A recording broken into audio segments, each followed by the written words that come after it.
Hi అండి. ఇలా శారీస్లోనే డైరెక్ట్గా బ్లౌజెస్కి ఇలా మగ్గం వర్క్ కానీ లేదా ఎంబ్రాయిడరీ వర్క్ కానీ డైరెక్ట్గా ఇచ్చేస్తున్నారు కదా.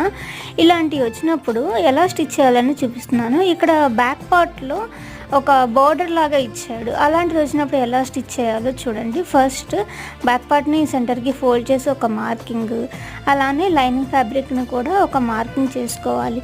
అయితే ఇది నేను స్టిచ్ చేయడానికి సింగిల్ ఫూట్ అనేది వాడాను. దీనికి జాయింట్ చేయడానికి నడుం బెల్ట్ కూడా తీసుకోవాలి. ముందుగా క్రింద వైపున స్టిచ్ చేసుకోవాలి. ఇక్కడ పడే స్టిచ్ కూడా వర్క్ పక్కనే పడేటట్లు చూసుకొని స్టిచ్ చేయాలి. తర్వాత క్రింద వైపున ఎక్స్ట్రా క్లాత్ మొత్తాన్ని కట్ చేయాలి. ఇప్పుడు కట్ చేసుకున్న హెమ్మింగ్ బెల్ట్ను కూడా దీనిపైన పెట్టుకోవాలి. అంటే ఇక్కడ స్టిచ్చింగ్ చేస్తున్నప్పుడు వర్క్ పక్కనే స్టిచ్ పడేలాగా చూసుకొని స్టిచ్చింగ్ చేయాలి.